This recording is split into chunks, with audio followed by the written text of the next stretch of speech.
নমস্কার বন্ধুরা, আশা করছি আপনারা প্রত্যেকেই ভালো আছেন। হ্যাঁ, আমিও ভালো আছি।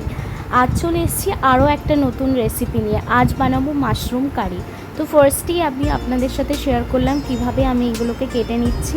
দেখতেই পাচ্ছেন মাশরুমের গায়ে একটা হালকা আঁশ আছে, যেটা ছাড়িয়ে নিয়ে তারপরে আমি এটাকে কেটে নিলাম। তো আমি প্রত্যেকটা মাশরুমকে 4 ভাগ করেছি। এরপরে আমি আলুও কেটে নিয়েছি এবং মশলাতে দেব পেঁয়াজ, আদা, রসুন, কাঁচা লঙ্কা, টমেটো। That's it.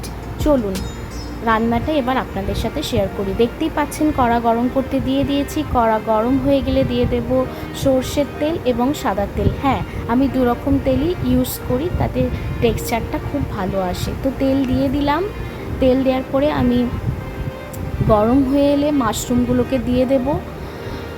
মাশরুমগুলো আমি ফার্স্টে ভেজে নিচ্ছি। অ্যাকচুয়ালি মাশরুমটা আপনি যদি একটা ঢাকা দিয়ে দেন তো দেখবেন অটোমেটিক অনেক জল ছেড়ে দিয়েছে এবং সেই জলেই মাশরুমগুলো সেদ্ধ হয়ে যাবে। তারপরে আমি দিয়ে দিলাম হলুদ এবং অল্প একটু নুন। তো চলুন মাশরুমগুলো ভাজা হতে থাকুক। এই পর্যায়ে আমি মশলাটা বানিয়ে নেব। মশলার মধ্যে আছে আদা, কাঁচা লঙ্কা, রসুন, টমেটো, এটা পেস্ট করে নেব। এরপরে দেখে নিন মাশরুমটা কতটা জল ছেড়ে দিয়েছে এবং আমার আলুও কাটা আছে। দেখুন কালকে রাতে দই বসিয়েছিলাম, কত সুন্দর দই বসেছে। হ্যাঁ, এরপরে আমি 2 চামচ দই নিয়ে নিলাম এবং দইটাকে ভালো করে ফেটিয়ে দেব। এরপরে দিয়ে দেবো লঙ্কার গুঁড়ো, হলুদ গুঁড়ো, ভাজা মশলা এবং এটাকে ভালোভাবে আমি মিক্স করে নেব। এবং এটা মিক্স হয়ে গেলে আমি আরও একবার চেক করে নেব মাশরুমটা কতটা ভাজা হয়েছে। এই পর্যায়ে আমি আলুগুলোও দিয়ে দেব। এবার আলু ও মাশরুম ভাজা হতে থাকবে। দেখুন মশলাটাও আমার রেডি হয়ে গেছে। যেখানে ছিল আদা, রসুন, কাঁচা লঙ্কা, টমেটো, আমি আলুগুলোও দিয়ে দিলাম। মাশরুমের যে জলটা ছেড়েছে তার মধ্যে আলুগুলো সেদ্ধও হয়ে যাবে এবং ভাজাও হয়ে যাবে। তো চলুন, যে মশলাটা আমি পেস্ট করেছিলাম সেটা আমি দইয়ের সাথে মিশিয়ে নিলাম এবং এটাকে এখন আমি ভালোভাবে মিক্স করে নেব। তো এখানে কি আছে আর একবার আপনাদের সাথে শেয়ার করে নিই। দই, লঙ্কার গুঁড়ো, হলুদ গুঁড়ো, ভাজা মশলা এবং ওই মশলা পেস্টটি। তো দেখতেই পাচ্ছেন এখানে জল পুরোপুরি শুকিয়ে এসছে। এই পর্যায়ে আমি একটা পাত্রে আলু এবং মাশরুমগুলোকে তুলে নেব এবং ওই কড়াইয়েতেই আরও কিছুটা তেল দিয়ে দেব মশলা কষানোর জন্য। ফার্স্টেই আমি দিয়ে দেব সর্ষের তেল, তারপরে আমি দিয়ে দেব সাদা তেল।